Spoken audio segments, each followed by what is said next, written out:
আজকে আমরা সবাই মিলে যাচ্ছি ঠাকুরের অনুষ্ঠানে। হ্যাঁ বন্ধুরা, অনুষ্ঠানে তো যাবো, আর আমি এদিকে রেডি হয়ে চলে এসেছি। অনুষ্ঠানে যাওয়ার আগে বড়মার বাড়ির ঠাকুর দর্শন করে নিলাম। এর মাথাতে গাড়ি দাঁড়িয়ে আছে, আর এই গাড়িতে করে আমরা সকলে মিলে যাব অনুষ্ঠানে। আমার এই প্রথমবার অনুষ্ঠানে যাওয়া। আমার বন্ধুই আমাকে বললো যে চল, বাড়ি থেকে কি করবি, আজকে একটু ঘুরে আসি, ঠাকুরের অনুষ্ঠান দেখে আসি। আমিও রাজি হয়ে গেলাম, চলে আসলাম ঠাকুরের অনুষ্ঠানে। আর যেতে গিয়ে আরো এক দলের সাথে দেখা, ফাইনালি চলেও আসলাম। আর এখানে সব ডাঙ্কা গুলো সেটিং করে নিচ্ছে, কে কোনটা বাজাবে। এখন রেডি হয়ে গেছে আর যাওয়ার জন্য। আর এই যে ব্যানার দেখছো, কত সুন্দর লাগছে না ঠাকুরের ব্যানারটি। লঙ্কা আর কাসর বাজাতে বাজাতে চললাম অনুষ্ঠানের দিকে, যেই বাড়িতে অনুষ্ঠান হচ্ছে। সবাই মিলে অনুষ্ঠানে যাওয়ার মজাই একটা আলাদা, আর অনেক ভালোও লাগছিল যে অনুষ্ঠানে যাচ্ছি। আমরা চলে এসেছি।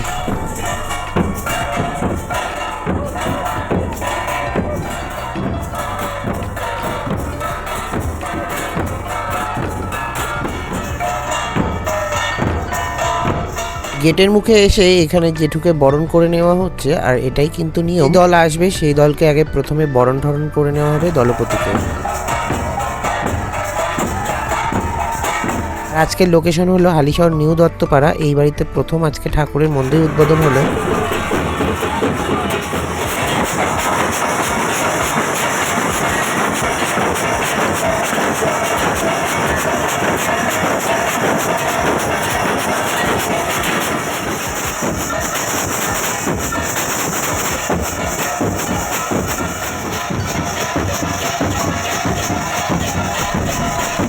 অনুষ্ঠান শেষ হওয়ার পরে প্রসাদ বিতরণ শুরু হয়েছে।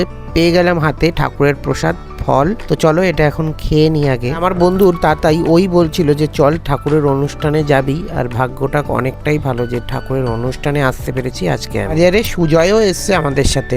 চলো এখন খেতে বসে পড়েছি, অনেকটাই রাত্রির হয়ে গেছে প্রায়। খেতে বসে তো আমাদের একটা মজাদার কাণ্ড হলো সুজয়ের সাথে। তো চলো, প্রথমে ভাত দিয়ে গেছে গরমা গরম সাদা ভাত।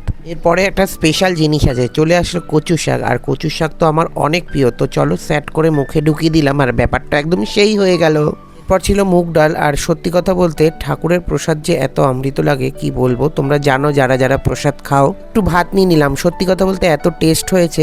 অল্পই খাই কিন্তু একটু আজকে বেশি খেয়ে নিলাম। পর চলে আসলো সুস্বাদু সোয়াবিন আলুর কষা। তো চলো এটা সেট করে মুখে ঢুকিয়ে দিলাম, আর ব্যাপারটা একদম সেই হয়ে গেল। পরেই চলে আসলো পায়েস। আর সত্যি কথা বলতে পায়েসটা যা হয়েছিল না কি বলবো বন্ধুরা, একদম সেই লেভেলের খেতে। খাওয়া দাওয়া করে বেরিয়ে পড়লাম বাড়ির দিকে। আর সত্যি কথা বলতে এতটা রাত্রির হয়ে গেছে কি বলবো, এই দেখো লোকজন নেই আমরা ছাড়া। রাত্রির অনেক প্রায় নিশিরাত হয়ে গেছে, রাত্রির 1টা বাজে দেখো ঘড়িতে, কি অবস্থাই না। এখন আমি বাড়ি যাই, দেখা হচ্ছে পরের কোনো ব্লগে। বাই।